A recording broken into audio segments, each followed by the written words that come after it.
War is brutal and it brings out the darkest aspects of our humanity. But there are laws and rules when it comes to war. So, what happens if you break the laws of war? Is that considered a crime? Let's talk about it. Gentlemen, you can't fight in here. This is the war room. Hello again, everybody. My name's Sean Martin. I'm an attorney in Cleveland, Ohio, and I focus on criminal defense work. Today, we're going to talk about a topic I briefly mentioned about a week ago on my Thursday night live stream, and it involved the ongoing battle at the Zaporizhzhia nuclear power plant in central Ukraine. Yes, you heard me right. There was a battle at a nuclear power plant. Now, some of you might think, wow, that sounds like a really cool Battlefield 3 map.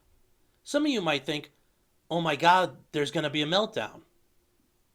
Thankfully, the battle was short and there was no nuclear leakage, and everybody's fine.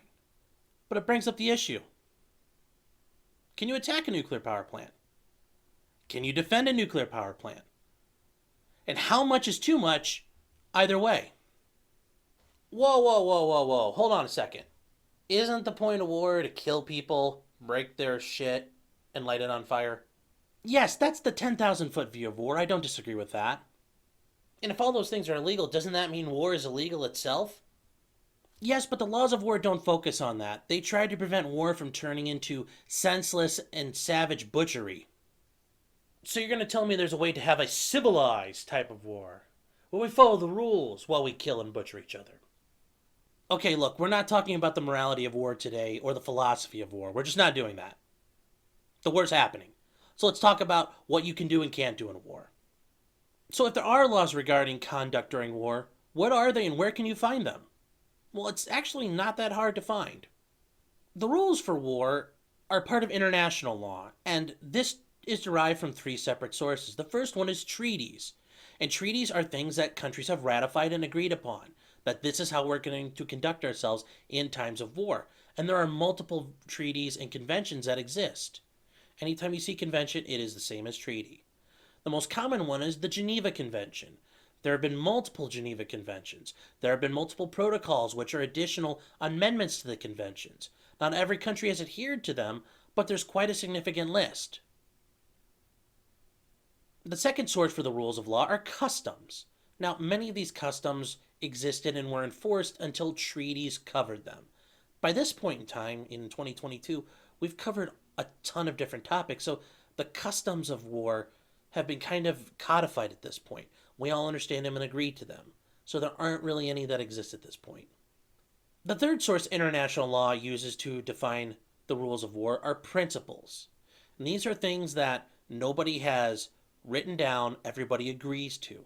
Now, yeah, that does sound a little bit like a custom, but focus on these as principles. In particular, look at the Nuremberg principles, things that you are on notice for but aren't written down.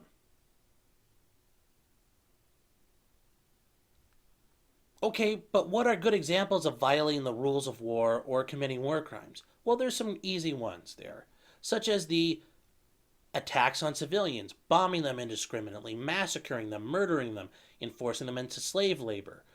What was commonly done in the Balkans was considered a war crime, and many people stood trial for what they did on both sides. You also are not allowed to execute surrendering troops.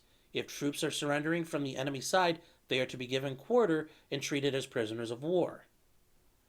Another common thing that will get you charged with a war crime or breaching the laws of armed conflict under international law are scorched earth tactics.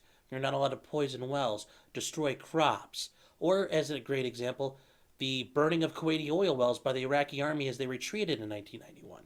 You're not allowed to do that. A final example, and this is not all-encompassing, but it's just to give you an idea of what a war crime would be, or violating the laws of war would be, is perfidy. And that's using things to protect yourself in good faith for the purpose of fighting. Now, an example of that would be fighting in the opposing enemy's uniforms. Whether you're Germans fighting as Americans or Americans fighting as Germans in World War II, that would be perfidy. Using protected symbols. So, for example, painting the Red Cross on the side of a van and treating it like an ambulance, but you're using it to transport ammunition or troops or to conduct an attack. That's perfidy. That's not allowed. You're also not allowed to use false surrenders. Wave the white flag and then shoot whoever comes out to get you. Those are all things you can be held responsible for. So what happens if you commit a war crime or you break the rules of war? Well, there's generally a couple of ways this ends for you. None of them are fun, and you certainly don't want this to happen to you. A more recent way of things ending for you is that you are apprehended and taken before the International Criminal Court.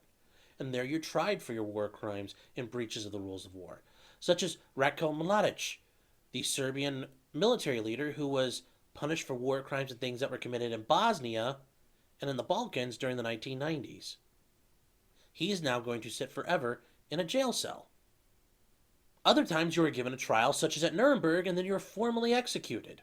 Sometimes by hanging, sometimes by firing squad. The third way is street justice. Now, it may be at the hands of the people you victimized. Sometimes it's at the hands of another military party, such as what happened to the Dachau prison guards. They surrendered to the U.S. military and were then taken around back and shot. Wait, didn't the Allies intentionally destroy dams in Germany, flooding parts of the Ruhr Valley, killing tons of people? Yes. It also looks like those prison guards at Dachau had surrendered. So why were they lined up against a wall and shot without a trial? The war was over. Also, yes. There's one additional principle of the rules of war and war crimes. It's not a war crime if you win. But is there a specific provision that covers what do you do when you attack a nuclear power plant? And can you attack a nuclear power plant? And what are the rules surrounding that? Actually, yes, there is. And it's called Protocol 1 to the Geneva Convention. But where can you find it? Well, right here. Specifically, Article 56 of Protocol 1, Protection of Works and Installations Containing Dangerous Forces. Now, these installations that contain dangerous forces are dams, dikes, and nuclear electrical generating stations. And they shall not be made the object of an attack, even where these objects are military objectives, if such an attack may cause the release of dangerous forces and consequent severe loss among the civilian population. Other military objectives located at or in the vicinity of these works or installations shall not be made the object of attack if such attack may cause the release of dangerous forces from the works or installations and consequent severe loss among the civilian population. So that means, can you send in guys with guns to remove the other guys with guns on the other side of the battlefield? Yes. So long as you don't destroy the plant and cause nuclear radiation to be released and harm the civilian population. But does that mean you could use a tank and start blowing things up? Once again, as long as you're not blowing up the reactors or causing the reactors to suffer an issue, you're probably okay. Can you bomb it from the air with planes and helicopters? You're probably pushing your limits here at this point about what's going to happen. But yes, if you could make sure you could do precision strikes on the parts of the power plant that don't have the nuclear reactor in it, you might be okay. Could you use artillery and bombard the place and try to turn it into the surface of the moon? Well, no, because you'll probably cause the reactors to release radiation and harm the population. Davai! You mentioned that for Emily. What? Look, I don't have time for this shit. Can I attack the plant or not? Well, yeah, as long as you don't cause the release of nuclear material or chemicals. Thank you. Well, that's it for today, guys. If you like what you see here, please comment, subscribe. Also, a like wouldn't hurt. Hopefully, we don't have to talk too much more about the idea of war crimes being committed. Because that means a lot of fucked up things are going on. So remember, until next time, just because you did it doesn't mean you're guilty.